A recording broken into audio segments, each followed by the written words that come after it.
Let's look into war updates. పశ్చిమాసియా భగ్గుమంటోంది. ఓవైపు చర్చలు కొనసాగుతున్నా ఇజ్రాయెల్, ఇరాన్ మాత్రం తగ్గట్లేదు.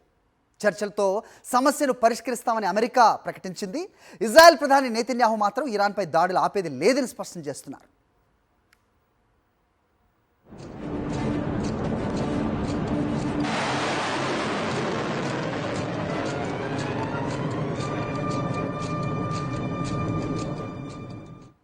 అన్నట్టుగానే ఇరాన్పై దాడులతో విరుచుకుపడ్డారు. టెహరాన్పై బాంబుల వర్షం కురిపించింది ఇజ్రాయెల్. చమురు క్షేత్రాలపై దాడులు వద్దన్న అమెరికా హెచ్చరికలను ఏమాత్రం పట్టించుకోలేదు. ఇరాన్లోని ఖొరంషా, ఇస్ఫహాన్ ఇంధన క్షేత్రాలను టార్గెట్ చేసింది. చర్చలు జరిపేలోగా ఇరాన్ను మరింతగా దెబ్బతీయాలన్న ఆలోచనలో ఇజ్రాయెల్ ఉంది.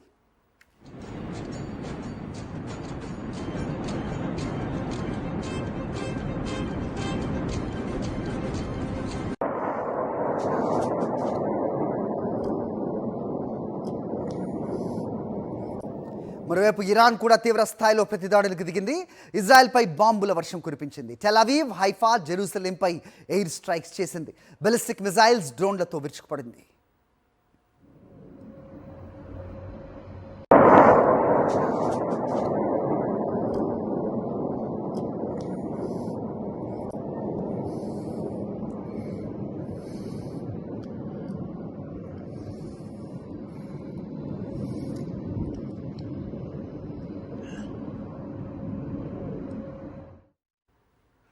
అమెరికా, ఇరాన్ మధ్య యుద్ధానికి బ్రేక్ విషయంలో కీలక విషయాలు వెలుగులోకి వస్తున్నాయి. ఇరాన్ చర్చల కోసం తహతహలాడుతోందని ట్రంప్ చెబుతున్న మాటలు వాస్తవం కాదని తెలుస్తోంది. అమెరికానే ముందుగా ఇరాన్తో చర్చల ప్రతిపాదన తీసుకొచ్చినట్టుగా సమాచారం. ఈ రెండు దేశాల మధ్య ఈజిప్ట్, తుర్కీ అలాగే పాక్ సయోధ్య కుదిర్చేందుకు ప్రయత్నిస్తున్నాయి. వాటి ద్వారా ఇరాన్ ముందు అమెరికా కొన్ని ప్రతిపాదనలు పెట్టినట్టుగా సమాచారం. ఇరాన్ కూడా వాటిని పరిశీలిస్తున్నట్లు ఇరాన్ అధికారిక వర్గాలు చెబుతున్నాయి. చర్చల విషయంలో ఇరాన్ తమను వేడుకున్నట్లుగా ట్రంప్ ప్రకటించారు. డీల్ కుదరటం ఆ దేశానికే అవసరమన్నారు. కానీ చర్చల ప్రతిపాదన చేసింది అమెరికాయే అని తెలుస్తోంది.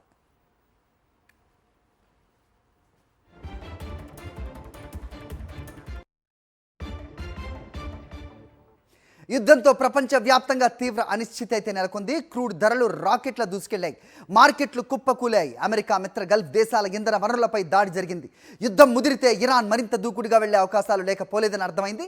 గల్ఫ్ దేశాల డీసాలిడేషన్ ప్లాంట్లపై దాడి చేస్తామని ఇరాన్ స్పష్టంగా ప్రకటించింది. అదే జరిగితే త్రాగటానికి గుక్కెడు నీళ్లు దొరక్క ప్రజలు ప్రాణాలు పోయే పరిస్థితి వస్తుంది. దీనికి తోడు అమెరికాలో కూడా యుద్ధంపై వ్యతిరేకత పెరుగుతోంది. మధ్యంతర ఎన్నికలు ఉండటంతో ట్రంప్ కూడా వెనక్కి తగ్గాల్సి వచ్చింది.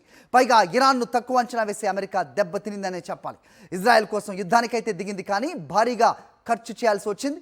దీనికి తోడు ఇరాన్ డ్రోన్లు అమెరికా ఊహించని నష్టాన్ని చేశాయి. ఈ పరిస్థితుల్లో ట్రంప్ యుద్ధంపై వెనక్కి తగ్గడానికి నిర్ణయం తీసుకున్నట్టుగా తెలుస్తోంది.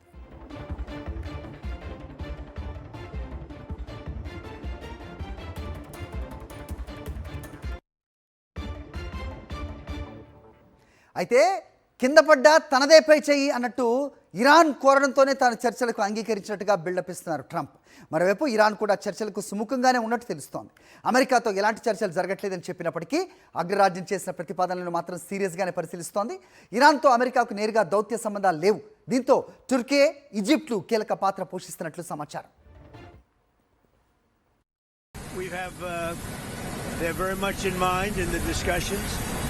So the discussions took place yesterday. They went into yesterday evening. They want very much to make a deal. We'd like to make a deal too. We're going to get together today by probably phone, because it's very hard to find a country. It's very hard for them to get out, I guess. But we'll at some point very, very soon meet. We're doing a 5-day period. We'll see how that goes. And if it goes well, we're going to end up with settling this. Otherwise, we'll just keep bombing our little hearts out.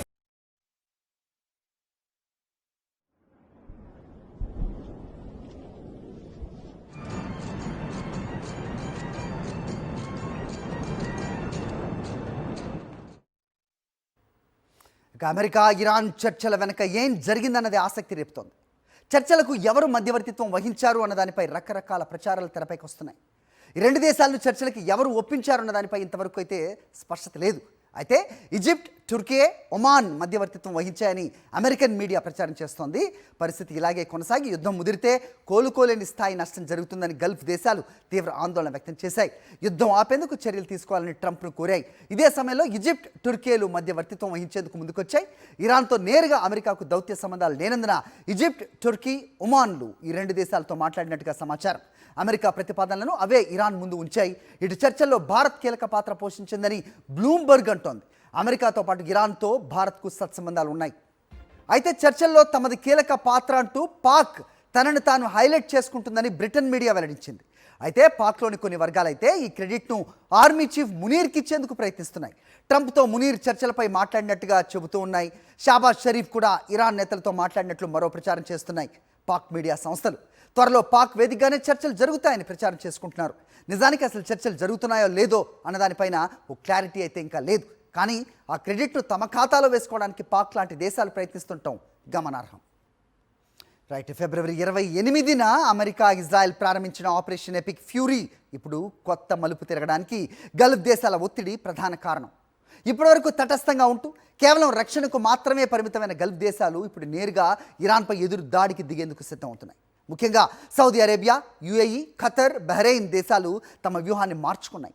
Iran చేస్తున్న వరుస drone మరియు క్షిపణి దాడులు Gulf దేశాల ఆర్థిక వ్యవస్థను, పౌర భద్రతను అతలాకుతలం చేస్తున్న తరుణంలో ఇక లాభం లేదు, ఇరాన్ను తమ సైనిక శక్తితో తుద ముట్టించాల్సిందే అనే నిర్ణయానికి వచ్చినట్టుగా తెలుస్తోంది.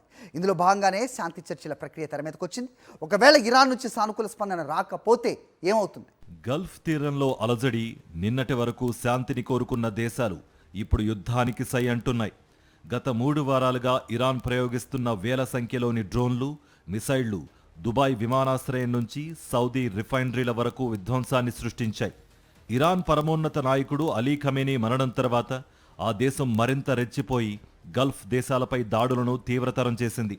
మొదట్లో ఈ యుద్ధంతో తమకు సంబంధం లేదని ప్రకటించిన జీసీసీ దేశాలు ఇప్పుడు తమ ఉనికికే ముప్పు రావడంతో వెనక్కి తగ్గకూడదని నిర్ణయించుకున్నాయి. అమెరికా అధ్యక్షుడు డొనాల్డ్ ట్రంప్ ఇజ్రాయెల్ దళాలతో కలిసి ఇరాన్లోని క్షిపణి తయారీ కేంద్రాలను లక్ష్యంగా చేసుకునేందుకు గల్ఫ్ దేశాలు చర్చలు జరుపుతున్నాయి. హర్మూజ్ జలసంధిని ఇరాన్ మూసివేయడం, అంతర్జాతీయ చమురు సరఫరాకు ఆటంకం కలిగించడం గల్ఫ్ దేశాల ఆర్థిక మూలాలను దెబ్బతీసింది. ఇరాన్ సైనిక శక్తిని పూర్తిగా నిర్వీర్యం చేయకుండా కాల్పుల విరమణకు అంగీకరించే ప్రసక్తే లేదని గల్ఫ్ అధికారులు స్పష్టం చేస్తున్నారు. పశ్చిమాసియాలో ఈ పరిణామాలు ప్రపంచ యుద్ధానికి దారితీస్తాయా అన్న ఆందోళన ఇప్పుడు సర్వత్రా వ్యక్తమవుతోంది. ఈ పరిస్థితులు చూస్తుంటే గల్ఫ్ ప్రాంతం ఒక భారీ యుద్ధక్షేత్రంగా మారబోతున్నట్లుగా స్పష్టమవుతోంది. దౌత్య మార్గాలు మూసుకుపోవడంతో సైనిక చర్య ఏకైక మార్గమని ఈ దేశాలు భావిస్తున్నాయి. ఈ నేపథ్యంలోనే ఇరాన్తో చర్చలు జరుపుతున్నామని అమెరికా అధ్యక్షుడు అకస్మాత్తుగా ప్రకటన చేశారు. ఇరాన్ ఈ విషయంలో వెనుకడుగు వేసినా, రెచ్చగొట్టే చర్యలకు పాల్పడినా గల్ఫ్ దేశాలు యుద్ధంలో పాలు పంచుకోవడం ఖాయం. అమెరికా చేసిన కాల్పుల విరమణ ప్రతిపాదన విషయంలో ఇరాన్ వెనక్కి తగ్గినా లేదా రెచ్చగొట్టే చర్యలకు దిగినా పశ్చిమాసియాలో శాంతి స్థాపనకు తాడో పేడో తేల్చుకోవాలని గల్ఫ్ దేశాలు గట్టి పట్టుదలతో ఉన్నాయి. అందులో భాగంగానే సోమవారం నాటి ట్రంప్ ప్రకటన అని అంతర్జాతీయ మీడియాలో కథనాలు వెలువడుతున్నాయి. అమెరికా, ఇరాన్ ఉద్రిక్తతల మధ్య అనూహ్య మలుపు చోటు చేసుకుంది. ఇరు దేశాల మధ్య యుద్ధం ముగిసే దిశగా అడుగులు పడుతున్నాయా అంటే అవుననే సంకేతాలు అందుతున్నాయి. ఇరాన్ ఇంధన క్షేత్రాలపై దాడులు చేస్తామన్న హెచ్చరికలను తాత్కాలికంగా పక్కన పెట్టిన ప్రెసిడెంట్ ట్రంప్ చర్చలకు మొగ్గు చూపుతున్నారు. అమెరికా పంపిన కొన్ని కీలక అంశాలను తాము సమీక్షిస్తున్నామని ఇరాన్ విదేశాంగ శాఖ స్వయంగా కూడా వెల్లడించింది. దీనికి సంబంధించిన పూర్తి అప్డేట్స్ సాక్షి స్పెషల్ రిపోర్ట్లో. అగ్రరాజ్యం అమెరికా, ఇరాన్ మధ్య చర్చల ఊహాగానాలు ఇప్పుడు నిజమవుతున్నాయి. మధ్యవర్తుల ద్వారా అమెరికా పంపిన ప్రతిపాదనలు తమకు అందాయని, ప్రస్తుతం వాటిని క్షుణ్ణంగా పరిశీలిస్తున్నామని ఇరాన్ విదేశాంగ శాఖ ఉన్నతాధికారి మీడియాకు వెల్లడించారు. ఇరు దేశాల మధ్య ప్రత్యక్ష చర్చలు మొదలయ్యేందుకు ఇదొక ప్రాథమిక అడుగు అని భావిస్తున్నారు. అయితే చర్చలు ఇంకా అధికారికంగా ప్రారంభం కాలేదని ఇరాన్ స్పష్టం చేసింది. గత కొద్ది రోజులుగా ఇరు దేశాల నుంచి పరస్పర విరుద్ధ ప్రకటనలు వెలువడుతున్నాయి. యుద్ధాన్ని ముగించేందుకు అమెరికా, ఇరాన్ మధ్య చర్చలు జరిగాయని ప్రెసిడెంట్ ట్రంప్ ప్రకటించగా ఇరాన్ పార్లమెంట్ స్పీకర్ మాత్రం ఆ వార్తలను తోసిపుచ్చారు. ఈ గందరగోళం మధ్యే అమెరికా నుంచి పాయింట్స్ అందాయని ఇరాన్ విదేశాంగ శాఖ ధృవీకరించడం ప్రాధాన్యత సంతరించుకుంది. యుద్ధం కంటే శాంతి చర్చలకే తాము ప్రాధాన్యత ఇస్తున్నామని ట్రంప్ ఇప్పటికే పలుమార్లు పునరుద్ఘాటించారు. ముఖ్యంగా ఇరాన్ ఆయిల్ మరియు గ్యాస్ కేంద్రాలపై దాడులు చేస్తామన్న గడువును ట్రంప్ వాయిదా వేయడం చర్చల ప్రక్రియకు బలాన్నిస్తోంది. ఇరుపక్షాలు ఒక ఒప్పందానికి వస్తే పశ్చిమాసియాలో ఉద్రిక్తతలు తగ్గుముఖం పట్టే అవకాశం ఉంది. మరి అమెరికా పంపిన ఆ ప్రతిపాదనలకు ఇరాన్ ఎలా స్పందిస్తుంది? రాబోయే రోజుల్లో ప్రత్యక్ష చర్చలు జరుగుతాయా లేదా అన్నది ఇప్పుడు అంతర్జాతీయ స్థాయిలో ఆసక్తి రేపుతోంది. మొత్తానికి యుద్ధ హెచ్చరికల నుంచి చర్చల ప్రతిపాదనల వరకు జరిగిన ఈ మార్పు ప్రపంచ మార్కెట్లకు కూడా కొంత ఊరటనిస్తోంది. ఈ ప్రతిపాదనలపై ఇరాన్ ఇచ్చే సమాధానంపైనే తదుపరి పరిణామాలు ఆధారపడి ఉన్నాయి.